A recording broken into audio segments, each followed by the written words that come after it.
ആ ആ കുട്ടിയോ ഇങ്ങോട്ട് കേരാ കുട്ടിയെ. എന്താ മറക്ക സ്ഥിതി? എനിക്ക് മറ്റന്നാക്കായിരുന്നു. ഇരിക്ക കുട്ടിയെ, ഞാൻ ചെറുക്കനോട് പറഞ്ഞേനു. ആയിക്കോട്ടെ, ഞാൻ ഇപ്പൊ വരാം. അല്ലാ എടീ, ആ കുട്ടി പൈസക്ക് വന്നിക്കണ്.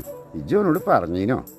ആ ഉണ്ടെന്നും പറഞ്ഞില്ല, ഇല്ലാന്നും പറഞ്ഞില്ല. ഇജെന്നാ ഓനോട് ഒന്നുകൂടി ചോദിച്ചോക്കാ. ഷാനു, ആ കുട്ടിയാക്ക പൈസക്ക് വന്നിക്കണു. അമ്മ ഇന്നലെ പറഞ്ഞില്ലേ? അല്ലമ്മ, ഈ ബാപ്പ ഉണ്ടാക്കിയ കട എന്നാ തീരുക?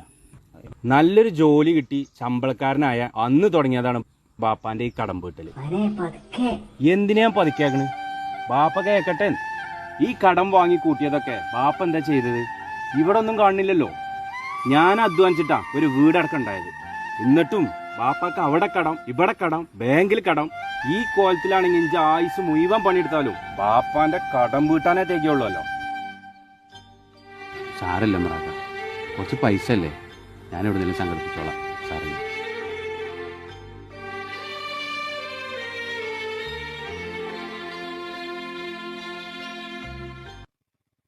അല്ല ബാപ്പ നിങ്ങൾക്ക് എത്ര പൈസ തരാനുള്ളത്?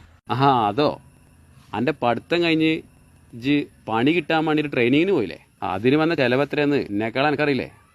ആ പൈസ എൻ്റെ ബാപ്പൻ്റെ അടുത്ത് നിന്ന് വാങ്ങിയതാ. ആ പിന്നെ മുന്നിലൂടെ നല്ല ഭാവി കണ്ടുകാണ്ട് ഇഷ്ടപ്പെട്ടൊരു കോഴ്സിന് ഇജ് പഠിക്കാൻ പോകുമ്പോൾ ഒരു സാധാരണ കൂലിപ്പണിക്കാരനായ ബാപ്പാക്ക് അന്നെ താങ്ങാനുള്ള കെൽപ്പുണ്ടോ വെച്ച് അന്ന് നോക്കിന്നോ? അന്നൊക്കെ അന്ന് അധ്വാനിച്ച് കുടുംബം പോറ്റുന്ന ബാപ്പ എൻ്റെ ഓരോ ആവശ്യത്തിനും ചോദിക്കുമ്പോൾ എണ്ണി തന്നിരുന്നതേ.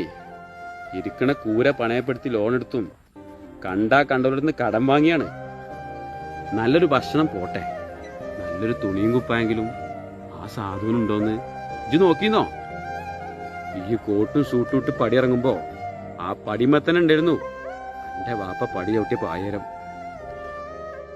അത് മാത്രം ഇജ്ജൊന്ന് ശ്രദ്ധിച്ചിരുന്നെങ്കിലേ രാവിലെ ഇജ്ജ് വാപ്പാനോട് പറഞ്ഞ ആ വർത്താനം പറയില്ലായിരുന്നു കുട്ടിയെ.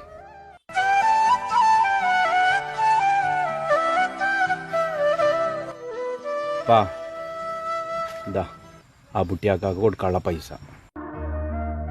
രാവിലെ വിവരമില്ലാതെ ഞാൻ എന്തൊക്കെയോ പറഞ്ഞു.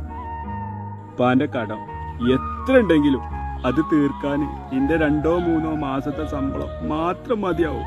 പക്ഷേ എന്റെ ആയുസ് മുഴുവൻ പണിയെടുത്താലും ഉപ്പാനോടുള്ള കടം എനിക്ക് തീർക്കാൻ കഴിയൂലല്ലോ.